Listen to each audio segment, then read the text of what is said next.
Hey guys, welcome back. Today I'm going to do another prep and sale of a vehicle. I'm going to be working on this 2002 Chevy Blazer with transmission issues and many other things. So, let's get to it. I'm not looking forward to this transmission problem. Hopefully it's just the shift A and B solenoids. I'll show you. One common failure is these solenoids fail, which do like gears 1, 2, 3, and 4, I think. So I got some new ones, GM genuine parts on Amazon for, I don't know, those were cheap, like 14 bucks for both. This is also a common failure. I don't know what it is. It's another kind of solenoid thing. These O-rings die usually, but mine look fine.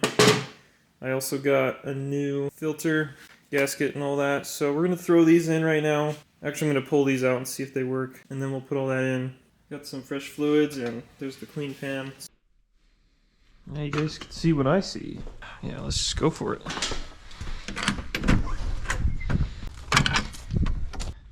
As you can see, I made a lovely mess already.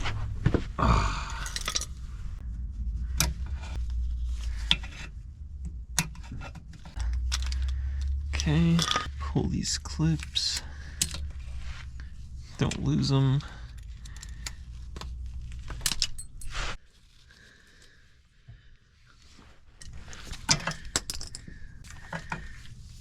Alright, a lot easier than I thought.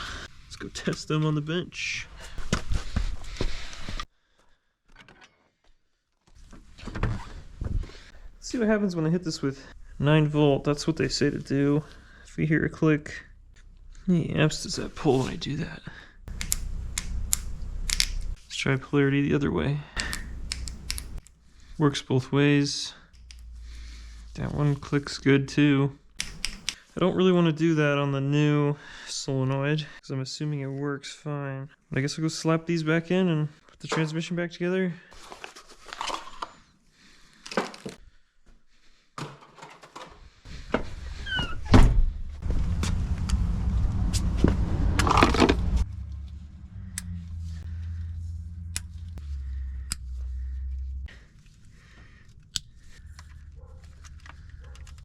What a nightmare.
Okay, I got it all put back together. It's kind of a pain. Let me show you some things. So here's the shifter control from the, the stick on the dash. If you put the car in neutral, this is a lot easier to pop on and off. You pull this little clip out, this whole thing can come out at this bracket, and then there's 2 hidden bolts, which are, they're just transmission pan gasket bolts, all 15mm, but it's kind of hard to do. I didn't see this on anyone else's cars on YouTube, but I had to loosen up my crossmember here to get this pan out. I don't know why, but this clearance is just too tight, so I had to loosen the crossmember. I didn't have to remove it, but I just had to loosen its mount bolts and stuff. I had to raise the transmission too. I'll let it back down now.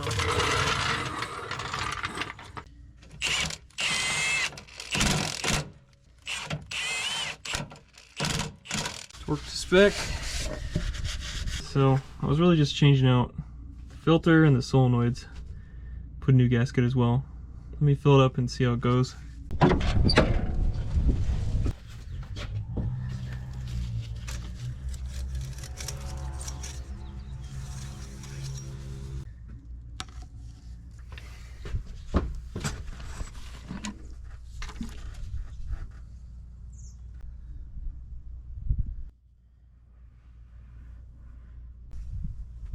So I'm putting Dex Merc in.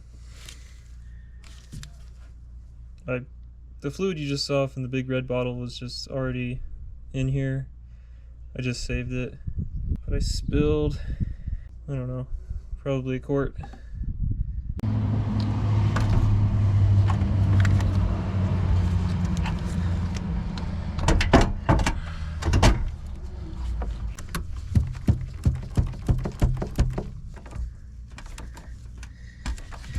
Let's see if there's any spark. Oh yeah. Haven't run this engine in a long time. Probably 5 months.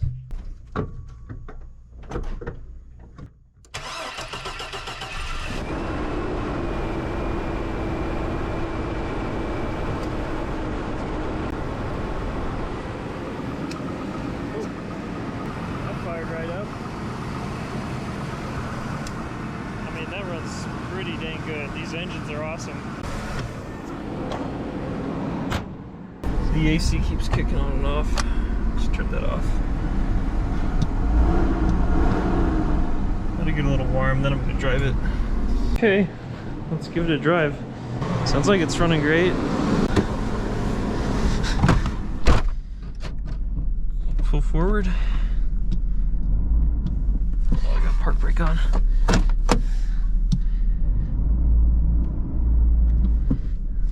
Forward. Almost forgot. Chalked the wheel up for safety. That would have been annoying.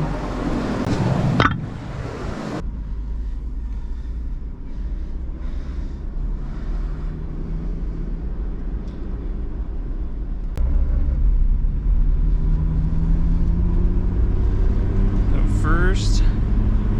I should go there's second. Should probably go make sure the fluid's good. Wanted it to get a little warm. Oh, I made it back. You can see the wiper. I need new wipers. Oh, this car's rough. Engine sounds good. There's this weird rattle crap down here.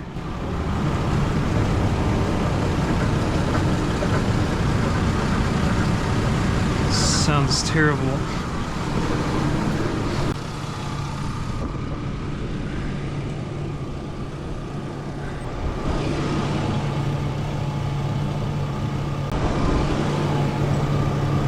No, I don't think I'm on the stick at all.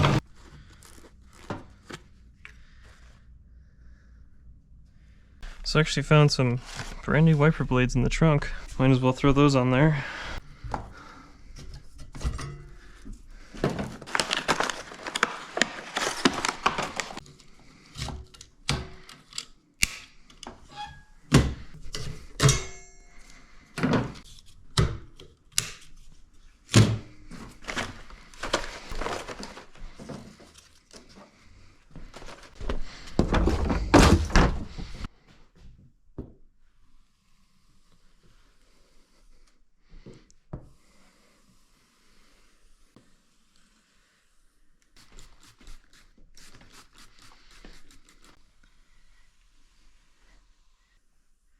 Huh.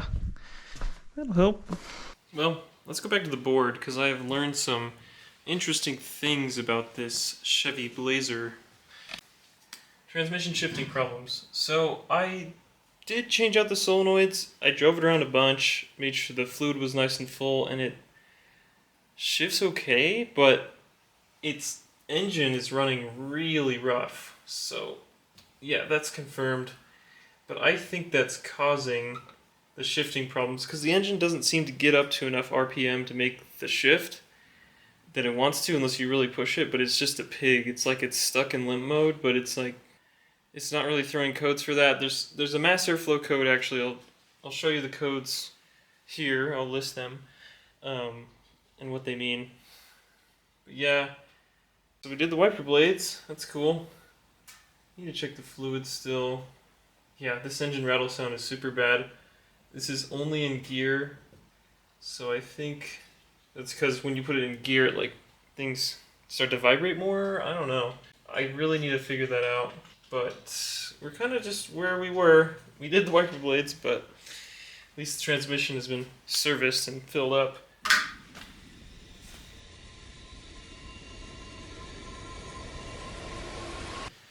Well, I think I should run a smoke test to see what's going on with this mass airflow sensor, just to eliminate vacuum leaks, because that's very common.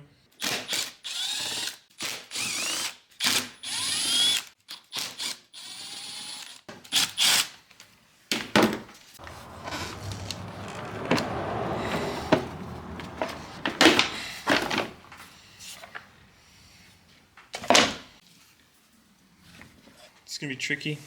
I need to test everything past this. So I need to get onto here, or just pull this off.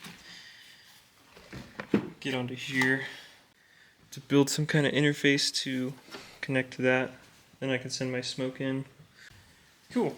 Well, I was able to find a plug just the right size, and then I popped out sensor, manifold absolute pressure, or that might be temperature, like ambient temp sense. I don't know. So that went in there nice. Now I can heat up my smoke tester, which is just an old soldering iron and a rag in a pickle jar. Make sure you get dill pickle. It's the best. Just let that heat up, and we'll pump some smoke in. Just in time. Nice hot jar of smoke. I'm gonna pump it through and see if we got any leaks.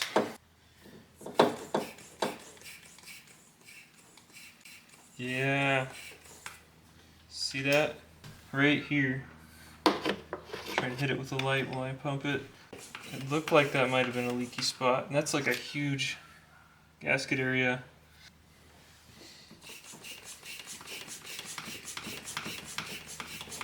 That's a real bad spot. It's a ton of smoke coming through. I don't think the booster's leaking. Cool. Well, just so you guys know, smoke testers are like hundreds of dollars a lot of the time. And you can just build one with a jar and a soldering iron, so you should do that if you want one. I have a video on that too. It's like one of my first videos. Well, I gotta fix this. I don't remember how this comes off. I think it's just this wing nut stick. Oh yeah, it's got a crappy old O-ring in here. How terrible would it be for me to just silicone that on? Well, this springy thing's not doing much either.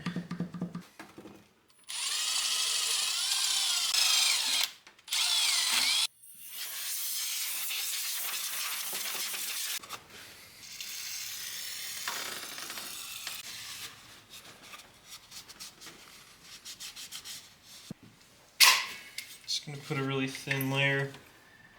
Just a little, ooh, not that much.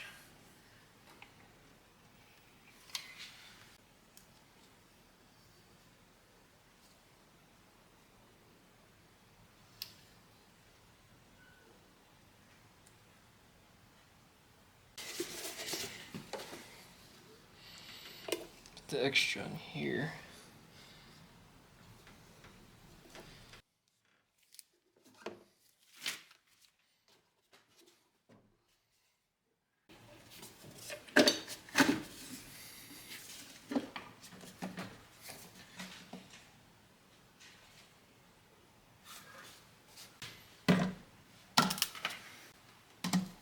think it's dry now.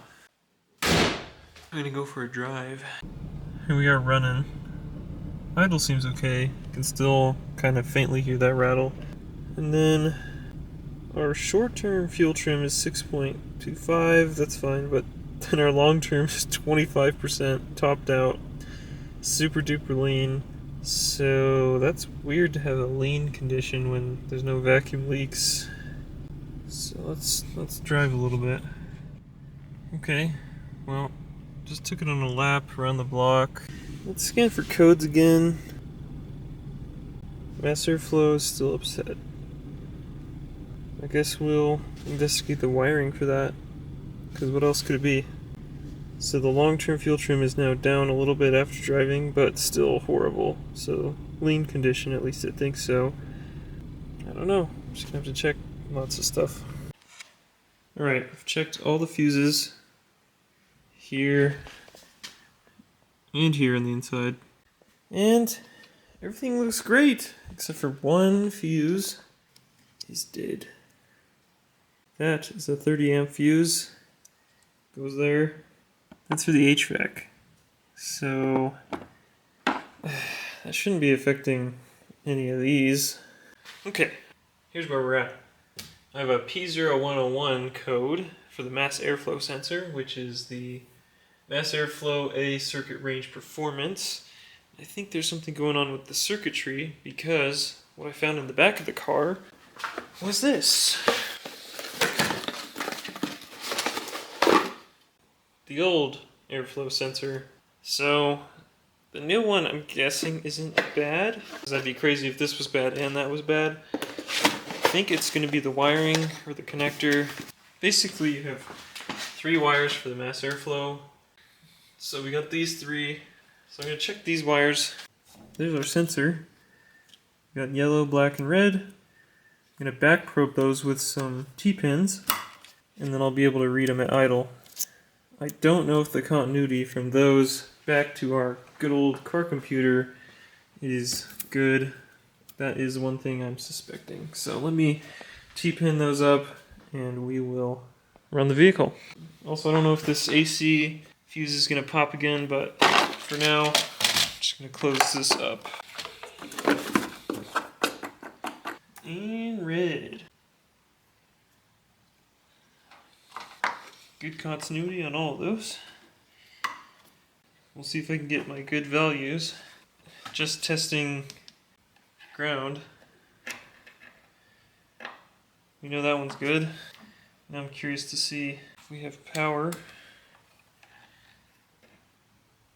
No power right now, but let me fire it up.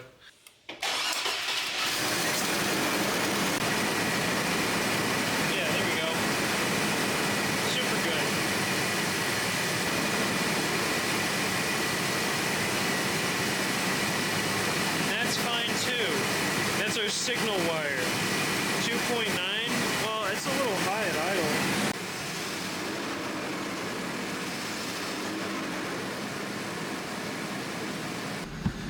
Let's see how this runs with the mass airflow sensor just unplugged.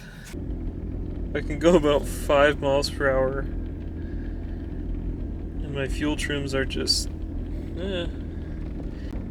like I'm putting my foot to the floor. Crap. Short term says it's super rich. I can't even move. 5 miles per hour, that's it. I can barely even make it back into the garage. Ow. Alright, so I was messing around, rechecking things, plugged it back in. That's the ground, which I got grounded, the chassis. But we're getting like a 37 ohms when running. It's kind of weird. I don't know what the deal is with that. That should be changing because the airflow is changing. So the signal should be generating different voltages, but it's not. So it might be our mass airflow. I don't know. I'm going to swap that out with the old one, see if we have the same problem. Well, I figured now is a good time to verify my vacuum leak repair with the silicone, so I'm just going to smoke test it again. While that's heating up, I'm going to clean this, because I don't want to put in a dirty sensor. Got a little of this left over from an old project. Just want to make sure those wires are nice and clean. The hot wires. This stuff is very explosive.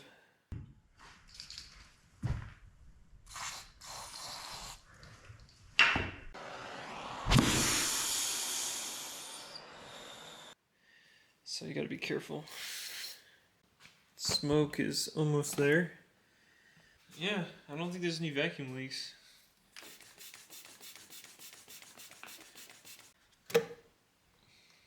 Yeah, we're good.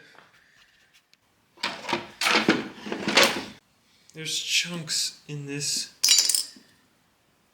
freaking rubber. This is broken off. This doesn't matter that much. Yikes.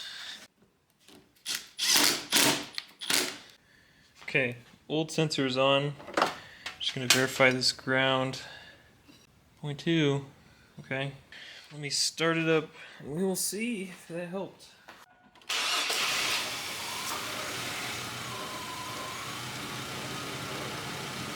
Alright, we have good voltage. How about our signal?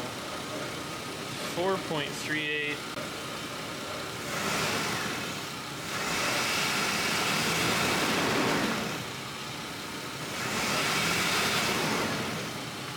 Definitely getting different values. Last one was 2.9. This is at idle 4.38. Let's see if the ohms are the same. 76, 75. That's weird. Alright, so I had a thought while I was laying in bed thinking about this whole situation. A clogged catalytic converter could be causing it. There's this weird sound that happens when I put the car in gear, and you'll see what I mean.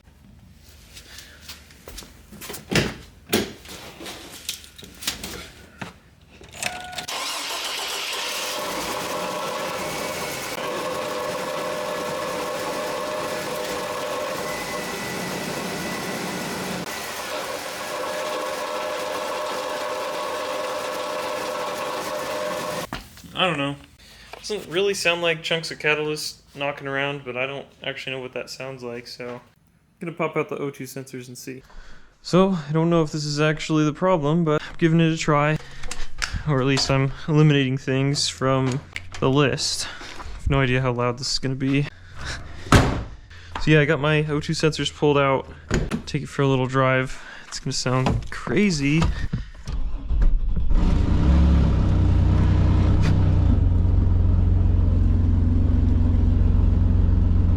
That sounds wild.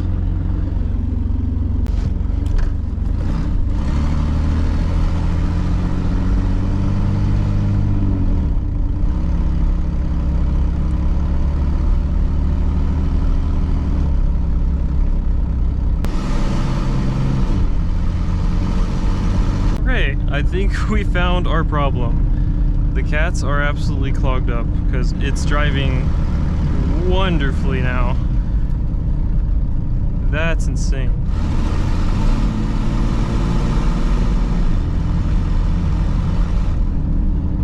Clogged catalytic converters.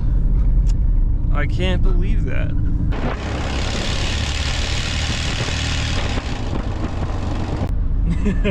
Yeah, my neighbors are gonna be pissed. Nah, it's only like 7, and I'm almost back.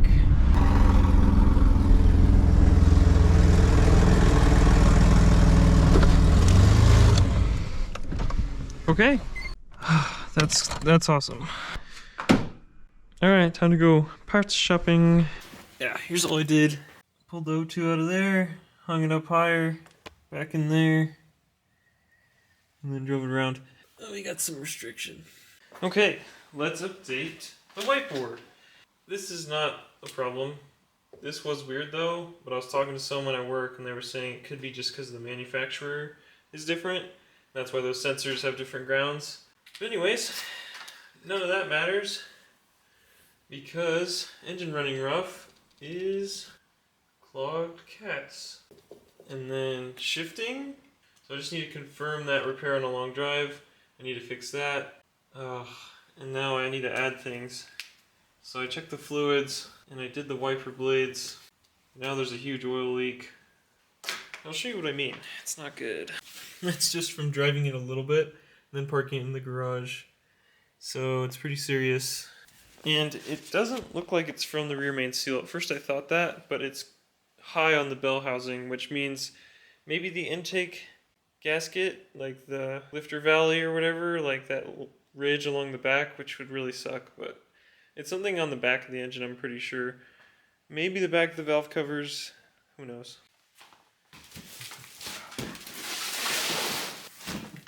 It's here.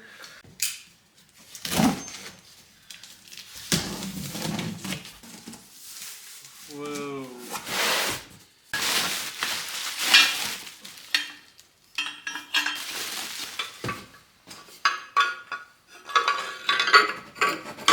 That is a huge flange bracket. It was advertised as made in the US, but then I saw this. Full entire exhaust for $165. 5, 6, 7, 8. Time for another time lapse.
Enjoying a snack?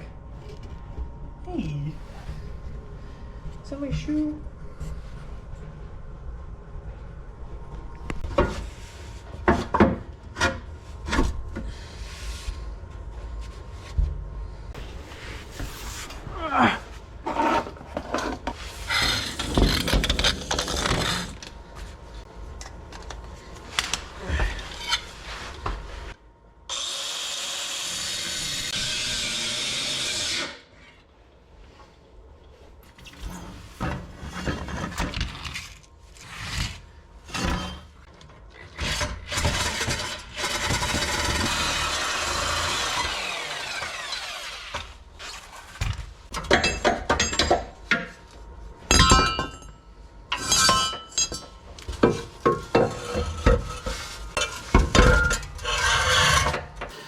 Okay, what about in here?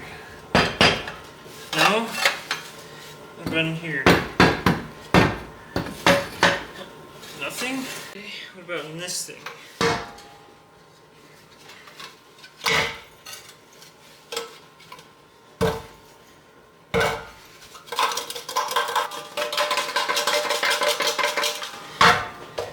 That's the problem.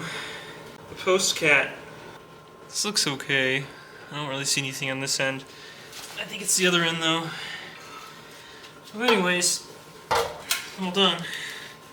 Okay, well, here's the new exhaust. They gave me some seals, some exhaust seals, but they're not very good because they don't seal like the old ones where it's like a full circular thing. And also these have retaining clips. So I'm just going to use the originals because they actually look okay. I'll just make these clips springy again so they lock in place. Use a little of that good old orange RTV and it should seal right up. I'm not going to film this reinstall. It was really hard filming the removal, so you'll get to see the finished product. Quick check-in. So here's the Chinese exhaust, and it doesn't fit at all. They give me a clamp to clamp this, but yeah, they use the littlest amount of metal possible to build this thing. See if I can squeeze this, maybe.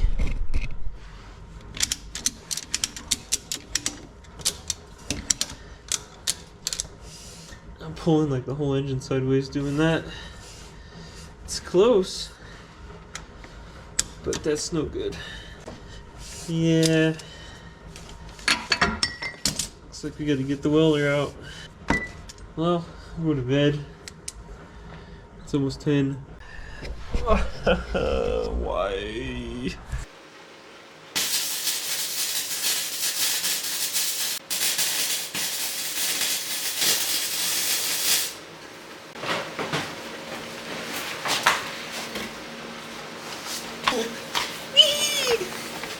Okay, I want to show you where I'm trying to weld because it's dang near impossible. Alright. So, welded and broken my mirror, but maybe you'll be able to see. I'm trying to weld on top of this pipe. There is a little gap. Yeah, there's the hole. The pipe had those splits in it, so it would be able to go over other pipes, like flange onto. So there's one filled, there's another filled. I know it's beautiful welding, but this one, I'm blind welding with mirrors and stuff. So yeah, just thought I'd show how tricky that is.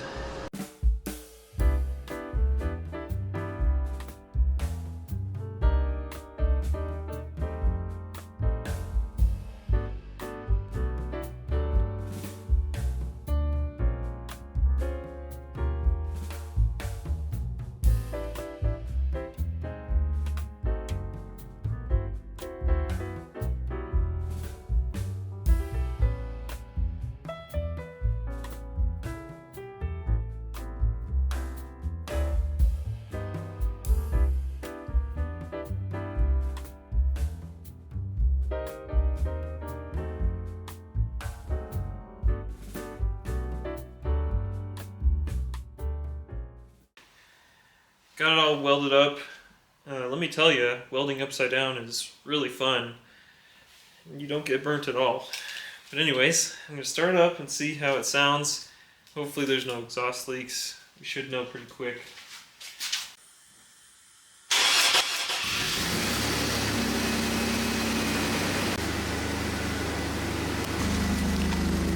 Alright, there's definitely an exhaust leak, and I think it's from right here. So that clamp is absolute garbage, and it didn't clamp that together. So I think I gotta weld that too. Okay, I have finished welding in the exhaust. We're done with that. Just put some little tacky plug welds on top of that area. Looks wonderful. I know. I've done really good welds. And yeah, have a listen. It sounds really good.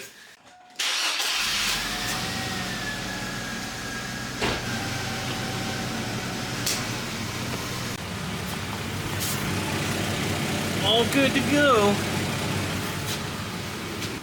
Engine's running really smooth. I took it for a long test drive. This battery, it's just not gonna make it. It doesn't hold the charge. It works fine to run the vehicle, but I think the car just sat for too long. Even the trickle charger doesn't like it. It's just doesn't have the capacity anymore, which is too bad, so I gotta put a battery in it. I drove the car a bunch and saw no codes. Fuel trims look okay, everything's looking pretty good, but I feel like as soon as I fix something, I find worse things. So here's our new problem. I already put on the board, but here's our oil leak. You can see it's coming right from, well, it looks like the front main seal, but there's like a timing cover that's siliconed in, and I think it just didn't get enough silicone. So I'm going to try and patch this up. We'll see what happens.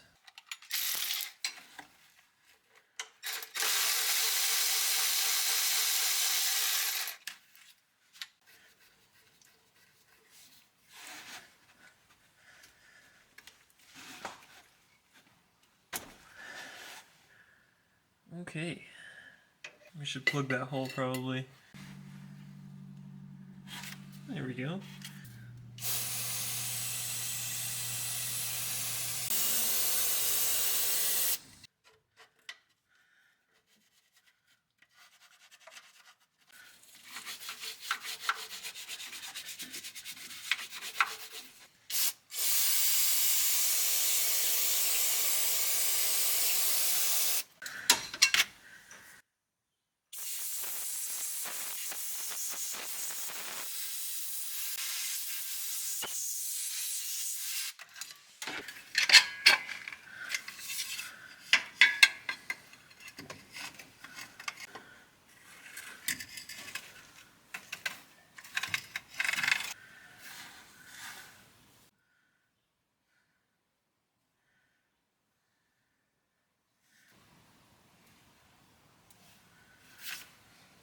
Looks beautiful.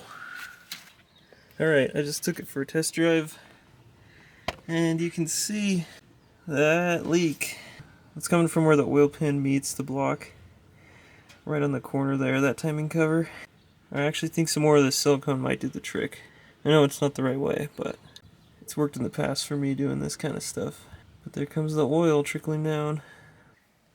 Alright, so I took the car for a long drive and confirmed that it's fixed. It shifts really well. We have these clog cats fixed. This driver's seat caved in. Actually, it's not that bad. I don't mind it, so probably just not going to fix it. That was the cats, the rattling sound. I haven't heard this again in a little bit, but whatever. Driver's door hinge pins, I got to do that. And then CV axle, I got that coming, so I'll do that soon. Clean it out. Oil leak actually fixed. I know it's not the right way to do it by smearing all that silicone on there, but it seemed to work. Also, I did a front end alignment just with the tape measure, measured the front, measured the rear.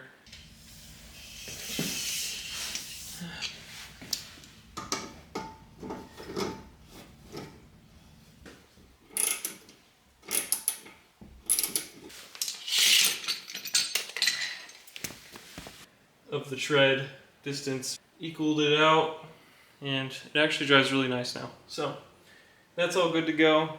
But what did we learn? Symptoms of a bad cat are low RPM, bad power when you put down the throttle. The RPM falls fast when you rev it. The mass airflow signal should change when you rev the engine, so if it doesn't change, that's a problem. And then a quick way to verify that is just pop out your O2 sensor and drive it, see if you have your power returned to you. Got a few more things to do. CV axle, driver's door hinge pins. I didn't really show that, but the driver's door is sagging. It's a super common thing in these cars. That'll be easy. Just swap them out. CV axle, not too crazy. Thanks for watching. Let me know if you like this kind of content. You know, where I fix a car to sell it, kind of go through all the problems and diagnose things. But if you've watched this far, thank you. Please subscribe. I appreciate it, and I'll catch you in the next one.